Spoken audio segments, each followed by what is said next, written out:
श्री स्वामी समर्थ. आज मी तुमच्यासोबत गुरुचरित्र पारायणाला बसण्यासाठी कोणते नियम, कसं बसावं, कोणत्या दिवशी बसावं, तसेच उद्यापन कधी करावं, त्याच्यासाठी जे काही महत्त्वाचे नियम आहेत ते तुमच्यासोबत शेअर करणार आहे. व्हिडिओ जर आवडला तर जरूर लाईक करा, मित्रमैत्रिणींसोबत शेअर करा. आपली भारतीय संस्कृती पाश्चिमात्य देशही स्वीकारत आहेत आणि गुरुचरित्राचं पारायण बरेच विदेशातले लोकही इथे येऊन करतात. अमरच्या संगमावरती गाणगापूरला.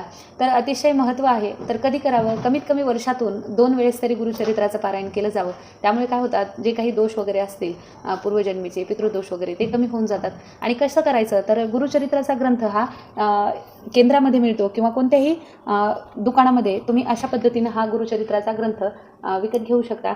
आणि त्या ग्रंथाचं पारायण कसं करायचं तर त्याच्यामध्ये जी नियमावली दिलेली असते बघा, तिथे पहिल्या दिवशी 1 ते 9 अध्याय घ्यायचे असतात, दुसऱ्या दिवशी 10 ते 21 अध्याय घ्यायचे, तिसऱ्या दिवशी 22 ते 29 अध्याय घेतले जातात, चौथ्या दिवशी अध्याय 30 ते 35 घेतले जातात, 5व्या दिवशी 36 ते 38 घेतले जातात आणि 6व्या दिवशी 39 ते 43 घेतले जातात.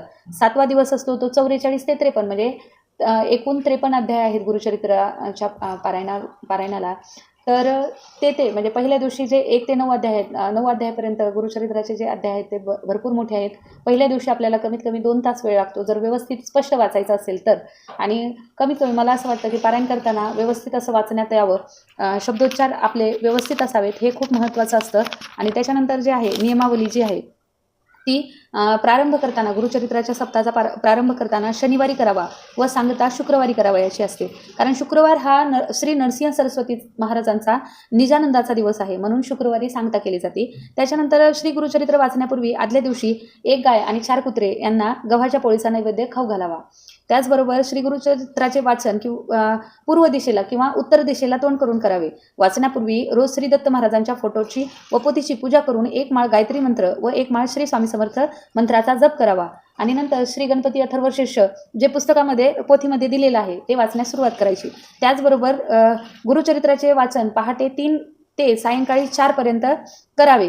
दुपारी 12 ते 12:30 ही वेळ श्री दत्त महाराजांच्या भिक्षेची असल्याने त्यावेळेस वाचन बंद ठेवावे. म्हणजे जर तुम्ही एखाद्या वेळेस पारायणाला बसताना उशिरा बसलात तर त्यावेळेस 12 ते 12:30 ही दत्त महाराजांचे भिक्षेची वेळ असते. त्यावेळेत पोथी वाचन करू नये असं सांगितलेलं आहे. त्याचबरोबर श्री गुरुचरित्र वाचनाच्या कालावधीत परान्न घ्यायचं नाही आहे. परान्न म्हणजे दुसऱ्याचं अन्न कुणाचंही खायचं नाही असं म्हणतात. आपली आई, पत्नी व बहीण यांच्या हातचे अन्न खाण्यास काही हरकत नाही आहे. उपास करू नयेत त्या दिवशी. म्हणजे गुरुचरित्राच्या पारायणामध्ये आपण द्विदल अन्न म्हणजे द्विदल धान्य एकच अन्न खायचं. जर गहू खात असाल तर 7 दिवस गव्हाचंच अन्न खायचं. जर बाजरी वगैरे जर ज्वारी खात असाल तर एकच अन्न खायचं. डाळ चालत नाही, शेंगदाणे चालत नाहीत, ज्वारी चालत नाही, मग दुसरं बाजरी चालत नाही जर गहू खात असाल तर. त्याचबरोबर डाळी चालत नाहीत त्या दिवशी तुम्हाला. आणि कांदा लसूण वर्ज्य करायचं आहे. कोणतंही तामसी भोजन करायचं नाही, शक्यतो दुसऱ्याच्या घरचं तर खायचंच नाही आहे. आणि त्याचबरोबर दोन्ही वेळेस 1 धान्य फराळ करायचा आहे. उपवास करणं शक्यतो टाळावं. जर उपवास करणं म्हणजे टाळता येत नसेल तर तुम्ही फलाहार घेऊ शकता, दूध घेऊ शकता. गुरुचरित्र वाचनाच्या कालावधीत दाढी वाढवू नये पुरुषांनी, तसेच स्वतःच्या हाताने करावी. तसेच या काळात चामड्याऐवजी नायलॉनची किंवा रबराची चप्पल जोड वापरायची आहेत. कोणतीही म्हणजे कातड्याची चप्पल वापरायची नाही आहे. जी प्लास्टिकची चप्पल आहे ती वापरायची आहे.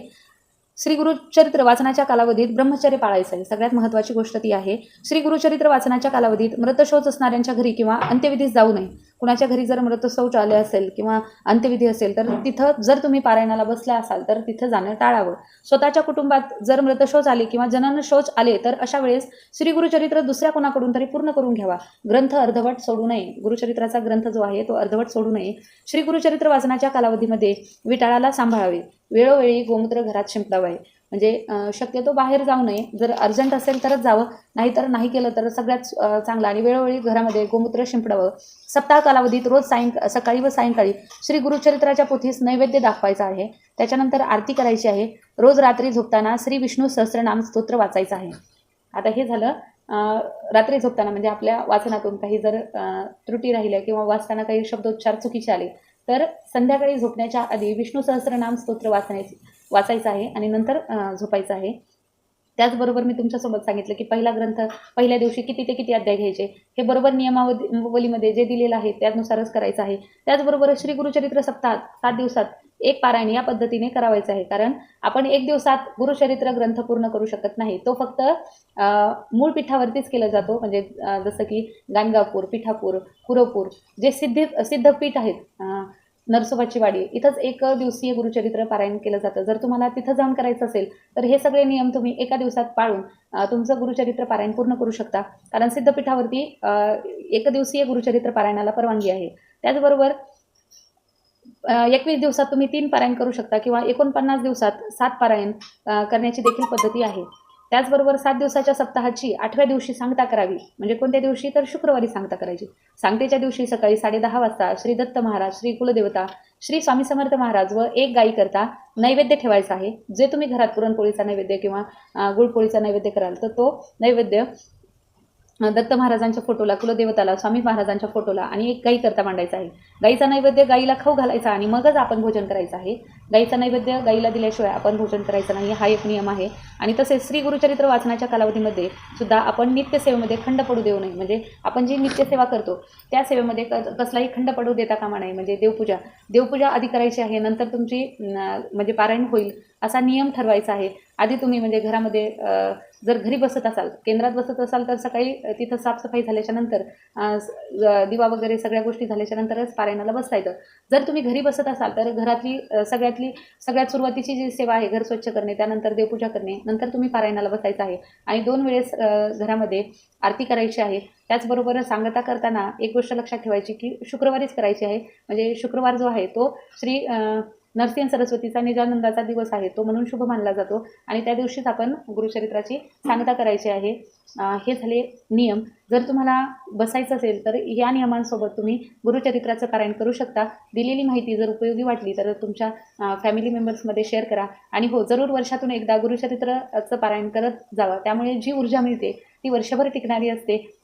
दिलेली माहिती आवडली तर सबस्क्राईब करा. पुन्हा भेटूया अशाच एका नवीन माहितीसोबत. तोपर्यंत श्री स्वामी समर्थ.